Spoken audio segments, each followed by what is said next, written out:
와우, SK 하이닉스가 보입니다. 주식 하시는 분들 다 아시죠? SK 하이닉스.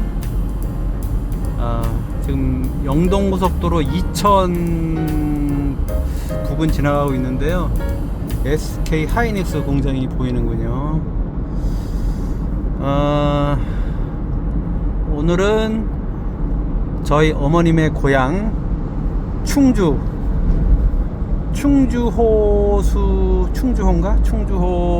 근처에 있는 게으른 악어라는 카페를 갑니다. 게으른 악어. 오늘 어디 갈까 고민을 하다가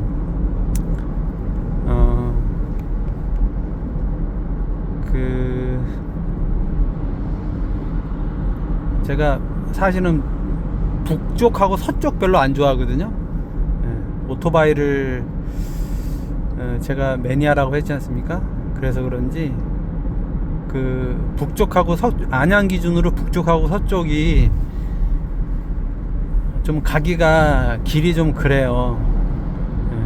그래서 뭐 자동차 같은 경우도 사실 좀 그렇거든요. 근데 이제 포천이나 철원 같은 경우는 외곽순환 도로가 있어가지고 그나마 좀 저기한데, 그래서 어쨌든 제가 좋아하는 건 동쪽하고 남쪽입니다. 그래서 오늘은 동남쪽, 시속 100km 단속 구간입니다. 동남쪽 충주에 있는 게으른 악어라는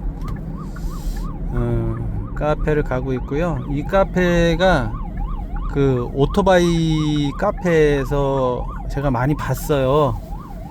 이 게으른 악어라는 카페를 이게 충주에서는 제가 생각할 때 제일 유명한 카페가 아닐까, 그렇게 생각을 합니다. 제 기억으로 충주호가 이렇게 내려다 보이는 그런 카페였던 것 같아요. 그래서 그리고 이제 아마 뭐 인테리어라든지 뭐 야외 자리라든지 뭐 주변 풍경이라든지 이런 게 아마 좋은 카페인 것 같아요. 그래서 오늘은 충주호 부근에 있는 게으른 악어라는, 또 이름도 재밌잖아요. 로 가고 있습니다. 그리고 EV3 관련해서 한 가지 더 말씀드리면, 물론 이게 고유의 기능은 아니지만 어쨌든 EV3의 크루즈 컨트롤 기능에 대해서 한번 말씀을 드리자면, 일반 도로하고 그 다음에 고속도로하고 크루즈 컨트롤 기능이 좀 차이가 있습니다. 그래서 그 차이가 있는 건 제가 생각할 때는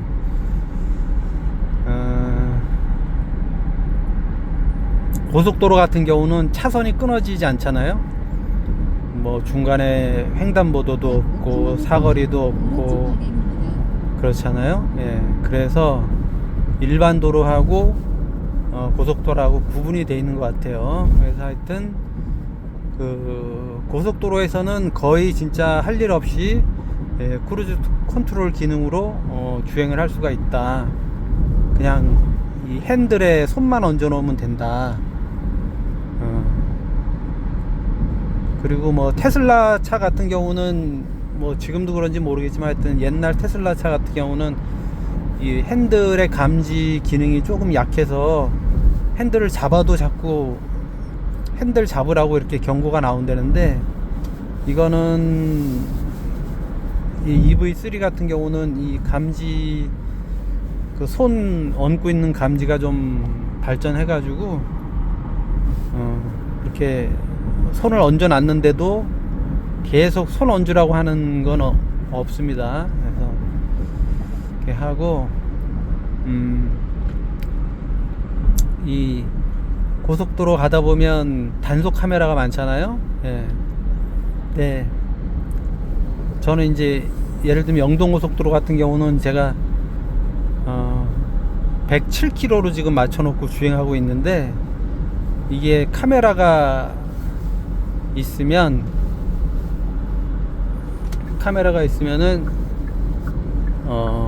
100km 카메라가 있으면 99km까지 자동으로 다운이 됩니다.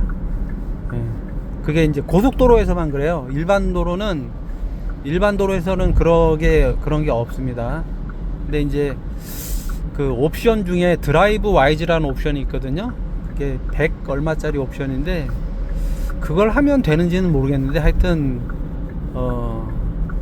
그 옵션을 하면 크루즈 컨트롤이 한 단계 업그레이드가 되는데, 저 같은 경우는 기본 크루즈 컨트롤입니다. 기본으로. 제가 뭐 자주 말씀드리지만, 제 차는 그 EV3 중에서 최고 하위 에어 트림의 스탠다드 모델, 배터리가 작은 스탠다드 모델이에요. 에어 스탠다드. EV3 중에서 가장 저렴한 모델이죠. 그런데 이제 그 저렴한 대신에 제가 이제 옵션을 3가지 붙였습니다. 이게 이제 주차할 때 좋은 그 모니터링 기능, 이렇게 뭐 어라운드 그 뷰 그거 하는 그 모니터링 옵션 하고요. 그 다음에 그 헤드업 디스플레이라고, 그 HUD 헤드업 디스플레이 그 옵션 하고, 그 다음에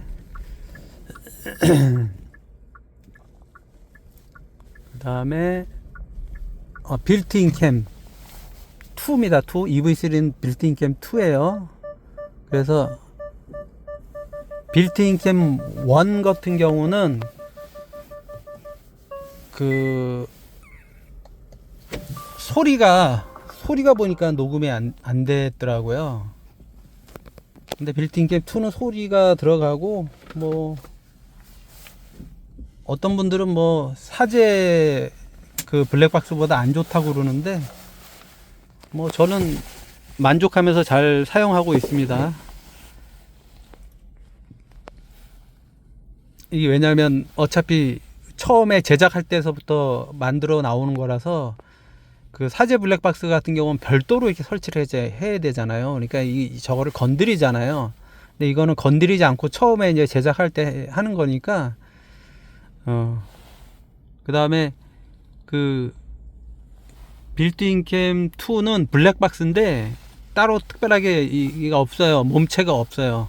예, 처음부터 만들어 가지고 옵션 선택하면 만들어 갖고 나오는 거라서 뭐 그런 것도 좋고, 그 다음에 이거하고 이렇게 헤드업 디스플레이하고 뭐 이런 내비게이션하고 뭐 연동도 된다고 그러고, 뭐 그래서 그래 했고, 뭐 예, 그냥 괜찮은 것 같습니다. 제가 해보니까. 저번에 한번 저 도로 바닥에 벽돌이 하나, 그런 경우도 참 드문데 벽돌이 하나 이렇게 떨어져 있더라고요. 근데 그걸 제가 못 보고 지나갔거든요. 예. 근데 제가 그 배터리 아끼기 위해서 그 주차 중 상시 녹화하고 주행 중 상시 녹화를 안 해요. 그냥 이벤트 녹화만 합니다. 이벤트 녹화가 뭐냐면, 뭐 쿵 하거나 뭐 사고 나거나 이랬을 때 앞뒤로 10초씩 해서 총 20초만 녹화를 하는 거거든요. 그래갖고 제가 나중에 그 빌트인 캠에 저장된 그 영상을 봤거든요. 그랬더니 그게 이벤트 녹화로 정확하게 찍혔더라고요. 그래서 그 녹화 영상으로 보니까 그 도로 바닥에 벽돌이 이렇게 떨어져 있는 게 확인이 되더라고요. 제가 그 벽돌 밟고 지나갈 때는 그걸 확인을 못 했거든요. 그래서 이 빌트인 캠 괜찮구나, 네, 그런 걸 느꼈습니다. 지금은 여주 휴게소, 영동고속도로 여주 휴게소에 잠깐 들렸고요. 근데 고속도로 휴게소는 다 비슷비슷해요. 근데 여기 보니까 여주고속도로가 보니까 좀 규모가 큰 것 같네요. 다른 고속도로 휴게소보다. 그리고 비행기도 있습니다. 비행기. 저 비행기가 뭔지 한번 가서 확인해 보겠습니다. 휴게소에 비행기 있는 것도 처음 보네요.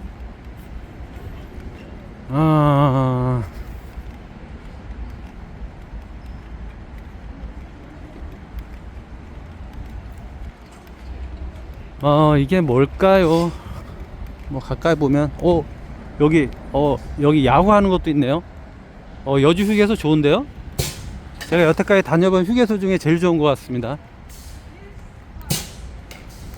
very precious to our country because when they have 팬텀이라는 전투기네요. 네. F. 신랑이 옛날에 이거 몰았대요.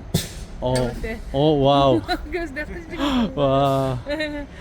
비행 조종사였었는데 와. 어렸을 때 이거 했었던 거라고. 와. 예. 근데 가 사람들도 가르치고. 네. 와. 네. 아유 좋네요. 네. 여기 Very beautiful airplane. 네. 외국 분이셨는데 전투기 조종사셨대요. 전투기 조종사가 아니라 네. 이제 그 공군에 있을 적에 공군요.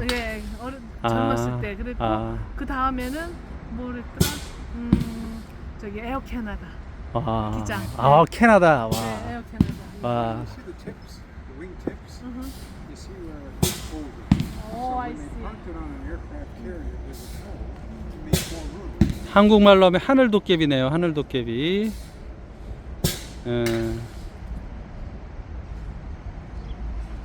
이게 아마 옛날에 실전에 쓰였던 전투기인가 봐요.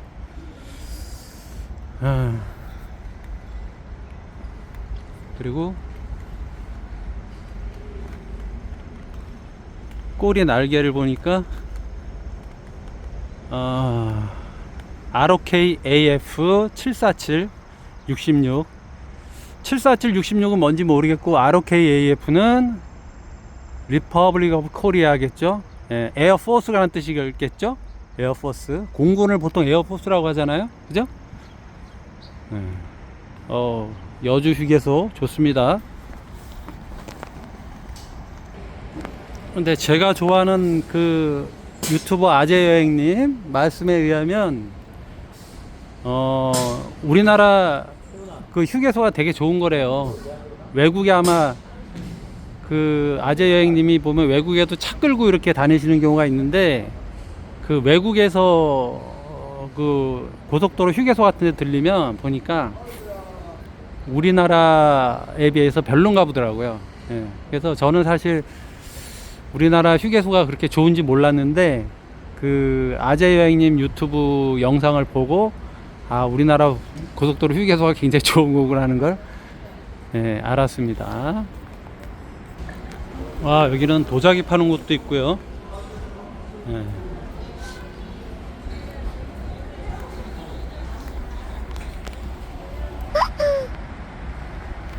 그 여주 휴게소, 영동고속도로 여주 휴게소 충전기는 보니까 SK 일렉링크의 급속 충전기네요.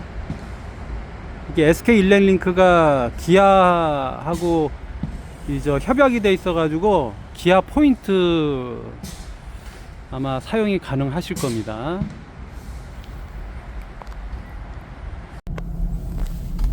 지금 여기가 아마 중부고속도로 온 것 같은데요. 뭐 최고 제한속도가 110km인 거 보니까 이게 고속도로가 맞나요? 이 저속도로 아닙니까? 저속도로. 이거 보십시오. 시속 33km, 시속 34km입니다. 제가 이렇게 고속도로에서 막히는 구간이 오면 생각나는 일화가 하나 있습니다. 옛날에 박정희 대통령이 경부 고속도로를 만들려고 했는데 그 당시 야당인 정치인들 김대중, 김영삼 이런 사람들이 엄청나게 반대를 했거든요. 왜 그러냐면 그 비싼 차관, 우리나라가 옛날에 돈이 없었잖아요. 예. 그래서 박정희 대통령이 그 파독 그 광부하고 간호사들 그때 한번 서독, 그때 당시는 서독이죠. 예, 서독을 방문해서 한번 뭐 이런 거 위로 행사 같은 거 이런 거 한 적 있잖아요. 예. 그때 이제 박정희 대통령이 그 독일의 서독의 그 아우토반이라든가 이런 고속도로를 보면서 우리나라도 고속도로를 만들어야 되겠다, 그런 생각을 했다고 해요. 그래서 이제 경부 고속도로를 이렇게 만들려고 하는데, 그때 당시에 뭐 심지어는 뭐 공사하려고 하는 불도저 앞에 그냥 막 들어 누워가지고 이렇게 반대를 했다고 그러더라고요. 그 야당 쪽 정치인들이. 그래서 그때 당시에 박정희 대통령이 그랬다고 해요. 지금은 하도 반대가 심해가지고, 그러니까 그때 당시에 그 명분이 뭐였냐면, 아니 대전만 가도 차가 없는데 왜 농지를 파괴해가지고 그 비싼 차관 달러를 갖다가 길바닥에 까느냐, 농지를 파괴해가면서. 그런 식으로 반대를 했거든요. 근데 이제 그 박정희 대통령이 그런 것 때문에, 내가 지금은 이 경부고속도로를 2차선 도로로밖에 못 만드는데, 다음 화면에서 계속 진행해 주세요. 이제 세월이 지나고 우리나라가 발전하면 이 고속도로 2차선으로는 부족할 것이다. 그러니까 나중을 대비해서 고속도로를 만들 수 있는 부지를 넓힐 수 있는 부지를 미리 확보해놔라, 그런 얘기를 하셨다고 하더라고요. 이게 좌파들이나 그 다음에 무슨 인민민주주의 뭐 이런 거에 빠진 사람들, 그런 사람들은 뭐 역사는 뭐 인민들이 뭐 개척하고 뭐 어쩌고저쩌고 뭐 이런 소리를 하는데, 사실 외국 역사를 봐도요, 그 나라의 지도자의 역할이라는 게 굉장히 중요하거든요. 그러니까 그 지도자 역할의 가장 대표적인 것이 그 비전입니다. 비전을 제시하는 거, 방향, 비전. 우리는 이쪽으로 가야 된다. 우리나라는 고속도로를 깔아야 되고 중공업으로 가야 된다. 반도체를 산업을 키워야 된다. 예를 들면 뭐 2차 전지 산업을 키워야 된다. 쉽게 얘기하면 배터리 산업이죠. 예. 그런 비전, 방향, 이게 제일 중요하거든요. 예. 박정희 대통령이 그런 비전이 있었어요. 예. 지금 보십시오. 지금 이게 중부고속도로, 이게 110km, 최고속도 110km짜리 도로인데, 이제 좀 풀려가지고 이제 68km 속도 좀 나오네요. 예. 지금 경부고속도로 보십시오. 그거 넓혀놨는데도 보면 막히는 구간 엄청 많지 않습니까? 외곽순환도로도 마찬가지예요. 외곽순환도로도 보면 5차선인가 6차선인가 그런데도 보면 막히는 구간은 어마어마하게 막혀요. 제가 외곽순환도로를 이렇게 많이 타잖아요. 예. 그러다 보니까 성남 쪽 구간 같은 경우는요, 거의 시속 10km로 그냥 한 30분 이상 가는 것 같아요. 제가 보니까. 그래서 제가 그 고속도로에 밀리는 구간이 있으면 그런 일화가 생각이 납니다. 그래서 물론 제가 전기차를 타기 때문에 하는 얘기가 아니라, 우리나라가 뭐가 있어요? 자원이 없잖아요. 땅덩어리 좁고, 북쪽엔 북한이 있고. 그러면 이제 먹고 살 거리를 계속 개발을 해야 되는데, 지금 삼성전자도 지금 위태위태 하다고 하지 않습니까? 지금 인텔, 여러분 인텔 아시죠? 컴퓨터 그 CPU 만드는 회사 인텔이 저렇게 지금 뭐 퀄컴한테 무슨 매각된다는 둥 뭐 이런 얘기가 뉴스가 나오는데, 아니 인텔이라는 회사가 저렇게 될 줄, 자 저는 상상도 못했습니다. 그게 왜 그렇습니까? 미래 비전이 없기 때문에, 시대 변화에 맞추지 못했기 때문에. 그 인텔이 망해가는 가장 큰 이유가 모바일 시대에 적응을 못했다고 그래요. 그러니까 그 이 핸드폰용 그 CPU, 그 APU라고 하죠. 예, 그거를 그쪽으로 갔어야 되는데, 보니까 인텔이 그냥 오로지 CPU 쪽만, 그 다음에 서버 쪽만 하다가, 서버는 이제 서버 같은 경우는 저기한테 뺏겼잖아요. 그 엔비디아한테 뺏겼잖아요. 예. 그러다 보니까 지금 컴퓨터 시대는 가고 이제 핸드폰, 스마트폰 시대가 오니까 인텔이 저렇게 지금 망해가니 무슨 다른 회사에 팔리니 뭐 이런 얘기가 나오는 거거든요. 지금 삼성전자도 사실 그런 우려가 지금 많이 있는데, 그러면 어쨌든 반도체 산업이라든지 우리나라에 뭐가 있어요? 자동차 산업, 네? 반도체, 자동차, 그 다음에 뭐 스마트폰, 그 다음에 뭐 2차 전지, 예. 그런 걸 키워야 되는데, 보면 우리나라 이렇게 지금 정부를 보면 그런 게 되게 부족해요. 예.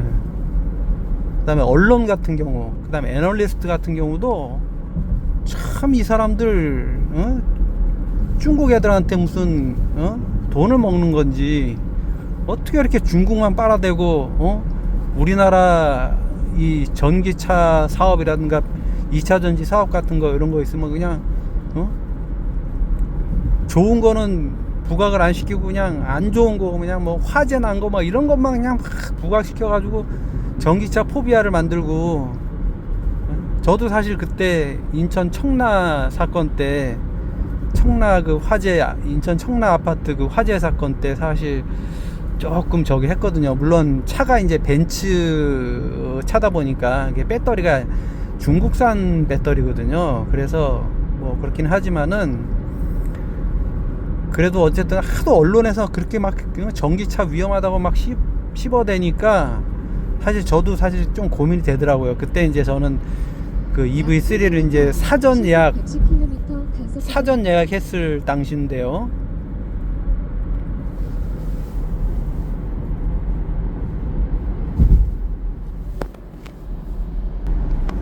사전 예약을 하고 대기하고 있을 당시였는데요.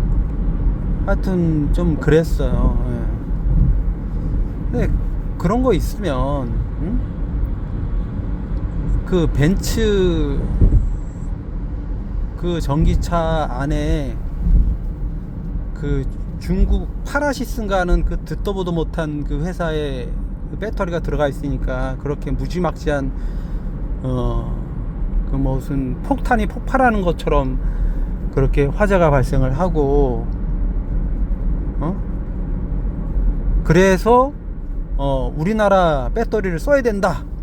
언론의 역할이 그건데, 애널리스트도 마찬가지고요. 이 사람들이 그냥 그런 거는 파라시스라는 거는 그냥 쏙 빼고 그냥 전기차는 위험하다고 그냥, 우리나라가 지금 잘하는 게 뭐예요? 전기차 만드는 거 하고 배터리 만드는 거 아닙니까?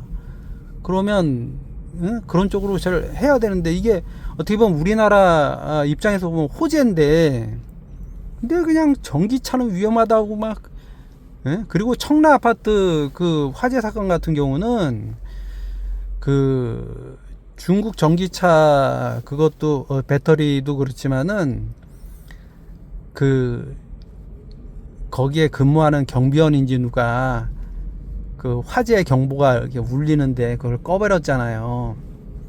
이게 이제 그 오작동이 많대요, 화재 경보기가. 이제 그러다 보니까 이제 꺼버린 것 같은데, 그걸 경보를 꺼버리니까 스프링클러가 작동 안 해가지고 그렇게 자동차가 탄 거거든요. 그게 물론 전기차 그 배터리, 그 중국산 배터리가 화제의 시작이긴 했지만 그게 막 수십 대 수백 대 그다음 아파트가 그냥 그 지하 주차장에 홀라당 다 타버렸던 거는 그 스프링클러가 작동 안 하니까 위에 그 스프링클러를 싸고 있는 무슨 뭐 보온재인가 뭔가 그게 화재에 약하다면서요. 그거 이제 화재에 강한 그거는 이제 단가가 비싸니까 단가 싼 거를 하다 보니까 이제 화재 그게 쭉 타고서는 그게 불이 퍼진 거라면서요. 퍼진 거였거든요. 그러니까 그런 거를 언론이 해야 되는데 그걸 안 해요. 예. 이제 그런 거 제대로 좀 취재하고 보도한 게 유튜브의 역할입니다. 유튜브가 그렇게 했어요. 저기 오토기어라든지 모토 모토 그 유튜버가 제대로 했고 약 800m 우리나라 언론들은 보면 고정형 이동식 단속 지점입니다. 그냥 전기차 포비하게 만들어 버려. 그냥 조장을 해봐요. 불을 질러버려. 이게 참 문제입니다. 우리나라 정부, 언론, 그 다음에 증권업계라든지 이 금융이라는 게 사실은 그 나라의 산업을 도와주기 위해서 물론 금융업도 물론 영리 기업이긴 하지만은 그 기본 역할이라는 것은 그 기업들의 그러니까 사람으로 치면 혈액을 공급한 거 아니에요. 혈액. 금융이라는 게 기업의 혈액을 공급하는 거잖아요. 사람도 사고가 나가지고 뭐 피가 모자라면 수혈을 해줘야 피를 공급해줘야 되잖아요. 그 역할인데 그런 역할을 안 하고 이것들이 보니까 중국 놈들한테 돈을 받아 처먹는 건지 이 저 공매도 세력하고 이 짬짬이가 저는 그렇다고 봐요. 공매도 세력하고 이 한통속이라고 봅니다. 뭔지 어떻게든 우리나라 이 2차 전지 산업을 갖다가 그냥 깎아 내리려고. 왜 그러냐면 공매도라는 게요. 뭐 주식 하시는 분들은 다 아시겠지만 주식이 떨어져야지 걔네들이 돈을 버는 구조거든요. 그래서 이 유착 관계가 있어요. 이 언론, 경제신문, 그다음에 애널리스트, 그다음에 이 공매도 세력들하고 그런 게 있습니다. 그래서 하여튼 제가 EV3 지금 탄 지가 이제 한 달 얼마 지났거든요. 그런데 너무 좋아요. 너무 좋아. 제가 항상 말씀드리잖아요. 제가 원래 오토바이 매니아라고. 그래서 저는 이렇게 쉬는 날 사실 오토바이 타고 투어 다니는 게 취미인데 지금 이게 날씨가 좋은데도 오토바이를 안 타고 지금 EV3를 끌고 나왔어요. 연비 부담 없지, 편하지, 통행료도 반값 할인되죠. 공영 주차장 같은 경우도 주차료 반값 할인되죠. 오토바이는 비 오면 비 맞아야죠. 더우면 덥죠. 또 추우면 춥죠. 또 피곤하죠. 고속도로 못 타죠. 국도로만 다녀야 되죠. 은근히 피곤하거든요. 그 고속도로 타고 오토바이 타고 투어 다니려면요 공부도 엄청 해야 됩니다. 국도만 전용도를 못 타기 때문에 공부를 지도 공부를 엄청 해야 돼요. 근데 이거는 뭐 그럴 필요도 없지. 뭐 에어컨 나오죠. 뭐 추우면 히터 틀면 되죠. 근데 이제 제가 이게 8월 달에 제가 출고를 받은 거라 아직 겨울을 안 지나봐서 그런데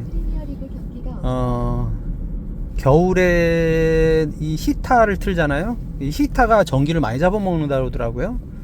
그래서 만약에 이제 근데 이게 이거 공조 시스템, 이 에어컨하고 히터 이를 공조 시스템이라고 하잖아요.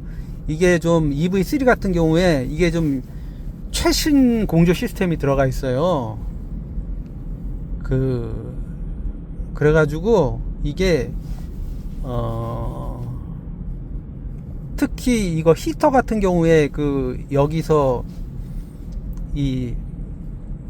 그 EV3는 전기차니까 엔진이 없고 모터로 가잖아요. 근데 이제 모터도 이제 돌아가면 열이 나지 않습니까? 그 열을 활용해 가지고 히터로 사용하는 그런 신기술이 적용이 됐다 그러더라고요. 그게 그래서 물론 이제 제가 겨울을 아직 넘겨보지는 않았지만 제 추측으로는 그 히터가 잡아먹는 그 전기가 많이 줄지 않을까. 그래서 겨울에도 그 연비가 그렇게 물론 좀 떨어지겠죠. 겨울이기 때문에. 하지만 그렇게 아주 심하게 떨어지지는 않을 것이다. 이렇게 추측을 해 봅니다. 그래서 그 차 바꾸실 때 되신 분들, 그 다음에 전기차에 관심 있는 분들, 이런 분들은 800m 앞 시속 110km 고민하지 마시고 EV3로 차를 바꾸시라.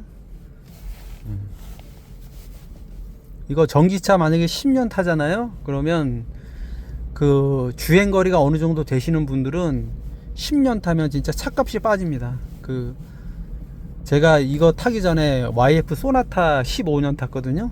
그런데 그 YF 소나타하고 이거하고 비교해 보니까 뭐 아주 세밀하게 비교해 보진 않았는데 대략 비교해 보니까 한 5배 이상 차이 나요.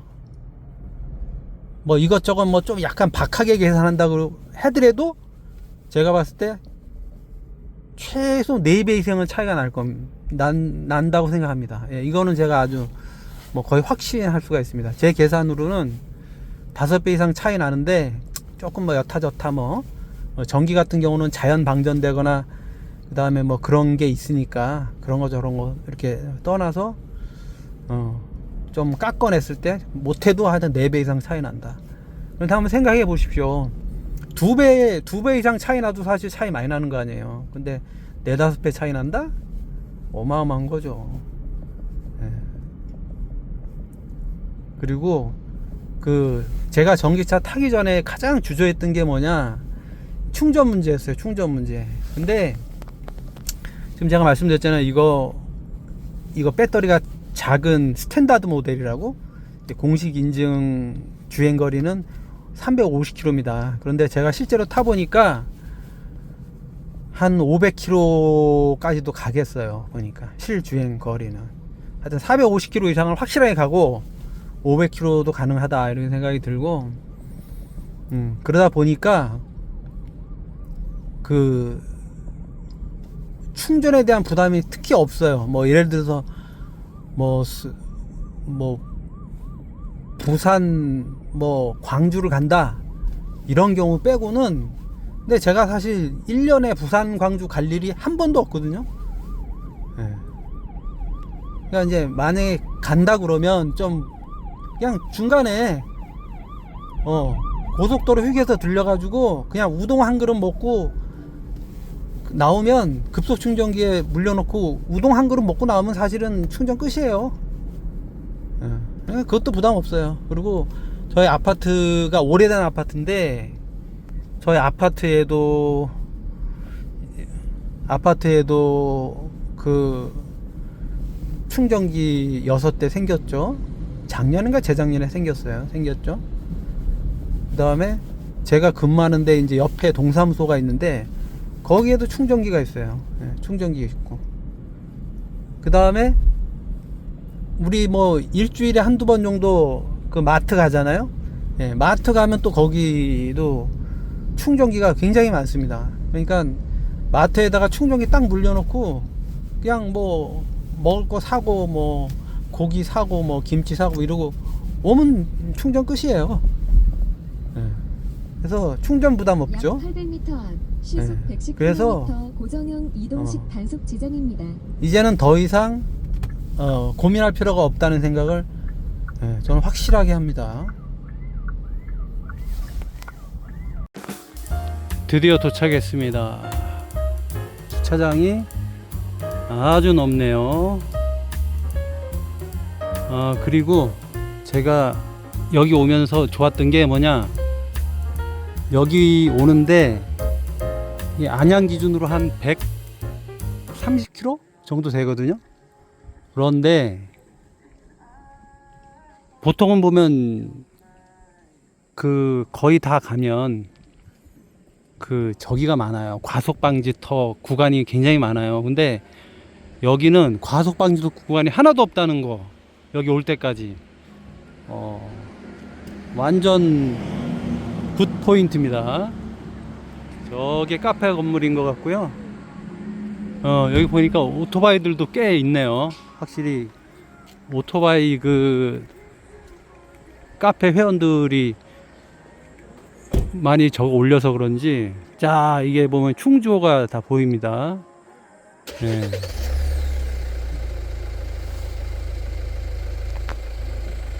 이게 이 카페의 상징인 스팟이군요. 악어 모양의 계단. 이게 사진 찍는 장소고, 그 다음에 거의 상징적인,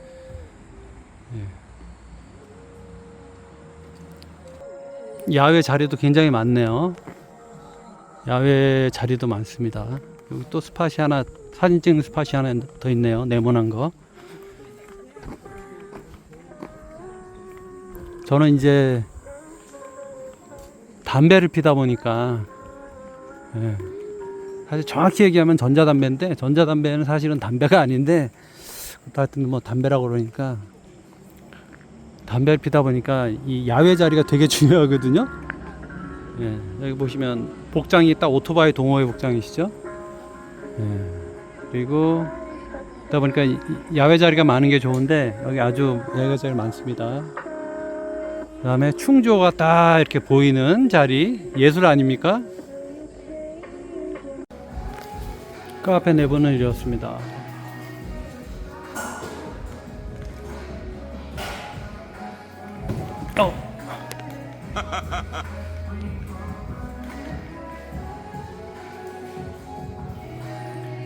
여기도 사진 찍는 저희가 있네요.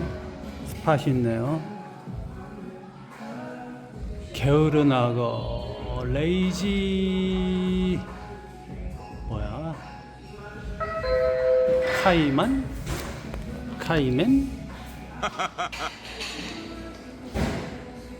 손님이 많이 들어오셨는데 보니까 다들 야외 자리가 좋은가 봐요. 실내는 썰렁합니다.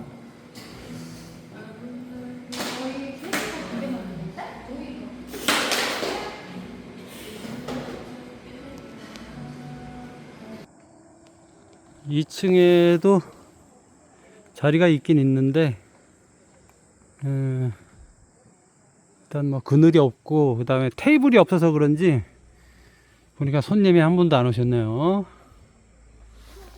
저도 다시 내려가겠습니다. 여기 보니까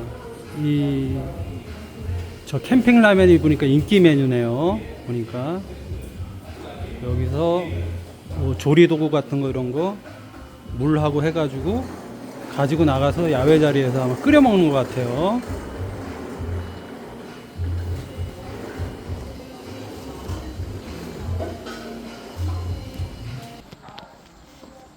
자, 뷰 포인트 올라가서 제가 좋아하는 아재 여행님 멘트 한번 하겠습니다.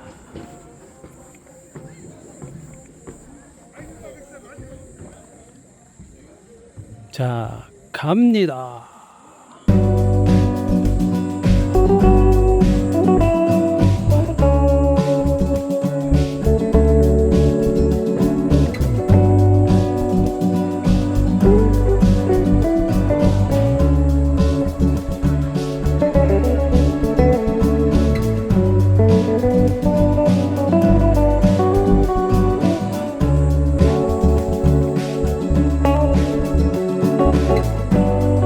여기 보니까 요 근처에 등산 코스가 있나 봐요. 저는 등산을 안 좋아해 가지고 잘 모르는데 보니까 등산객도 상당히 많이 있는 것 같습니다. 확실한 건 아닌데 저쪽에 저 육교 같은 데 있잖아요. 저게 등산로 코스 입구인 것 같아요. 여기 보면 단체 관광 버스도 내리잖아요. 저분들이 지금 복장이 보면 등산 복장이거든요.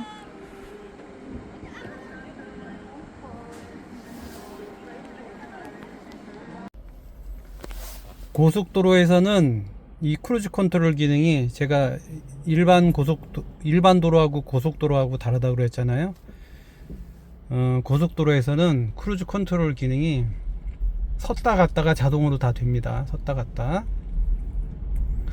근데 일반 도로에서는 쓰는 건 자동으로 되는데 출발은 자동으로 안 돼요. 그래서 악셀을 한번 밟아 주거나 아니면 여기에 크루즈 컨트롤 요 조절하는 요거 있잖아요. 버튼 요거를 위로 한번 튕겨주면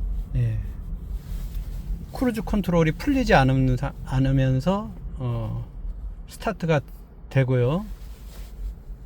고속도로 같은 경우는 자동 정지, 자동 출발이 완벽하게 됩니다. 그래서 특히 이렇게 이게 지금 고속도로인데도 불구하고 이렇게 밀리잖아요. 이런 구간에서는 진짜 이 핸들에다가 저처럼 이렇게 손만 얹고 있으면 되니까 정말 운전 피로감이 줄어듭니다.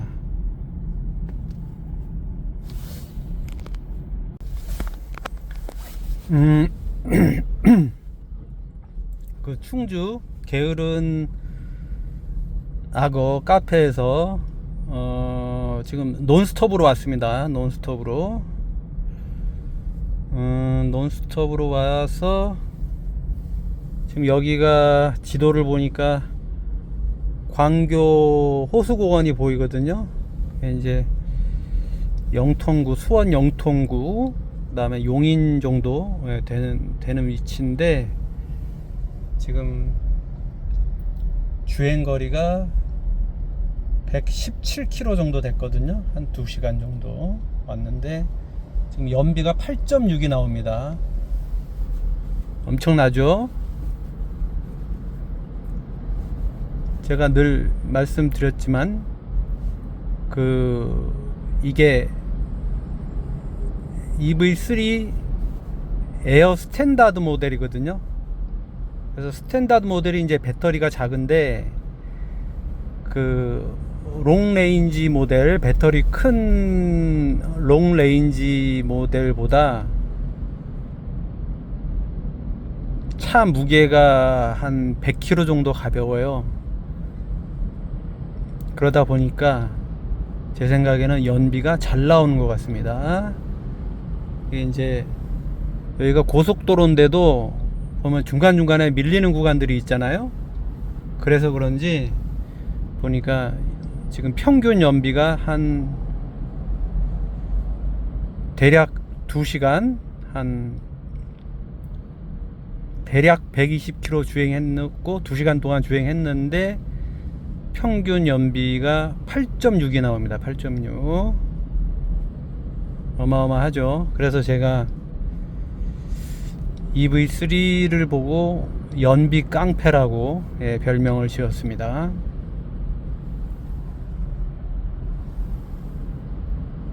앞에도 말씀드렸지만 제가 궁금한 건 이제 겨울에 과연 연비가 어느 정도 나오는가, 그게 좀 궁금합니다. 그것도 나중에 이제 겨울 되면 제가 또 한번 리뷰 비슷하게 해드리겠습니다. 이제 안양 거의 다 왔습니다. 보시면 아까 촬영했을 때보다 한 10km 정도밖에 못 왔는데 시간은 36분이 더 지났습니다. 아까 수원 영통구 그쪽서부터 여기까지 굉장히 많이 밀려가지고 보면 오히려 연비가 더 8.8로 올라갔습니다. 연비가. 그 아시는 분은 아시고 모르는 분은 모르시겠지만 전기차는 엔진차하고 달라서 섰다 갔다 하면 오히려 연비가 올라갑니다. 엔진차는 약 400m 섰다 갔다 하면 연비가 최악이죠. 단속 구간입니다. 제가 전에 탔던 YF 소나타 같은 경우는 시내에서는 연비가 6인가? 리터당 6인가 7인가 밖에 안 나왔어요. 근데 전기차는 오히려 엔진차하고 반대로 이렇게 밀리는 구간, 섰다 갔다 하는 구간이 연비가 더 잘 나옵니다. 여기는 이제 일반 도로라서 크루즈 컨트롤로 가도 자동으로 쓰는 건 쓰는데 출발할 때는 요 버튼을 한번 튕겨주면 크루즈 컨트롤이 풀리지 않으면서 자동으로 출발을 합니다.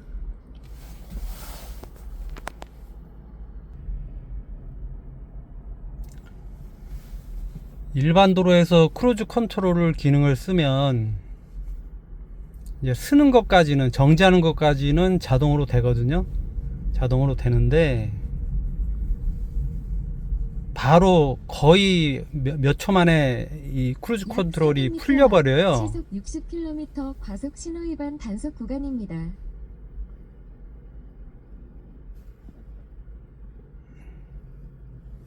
지금 보시면 풀린 거 보이시죠? 전방 출발 시 스위치 또는 페달을 조작하세요. 이게 이제 크루즈 컨트롤이 풀린 거거든요. 그러니까 자동 출발이 안 돼요.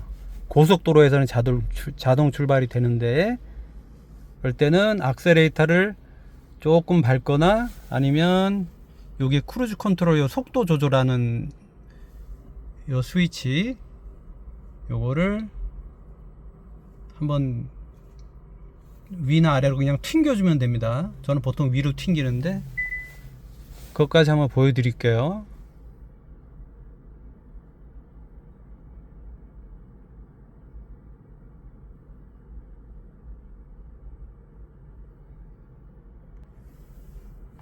이렇게 튕기면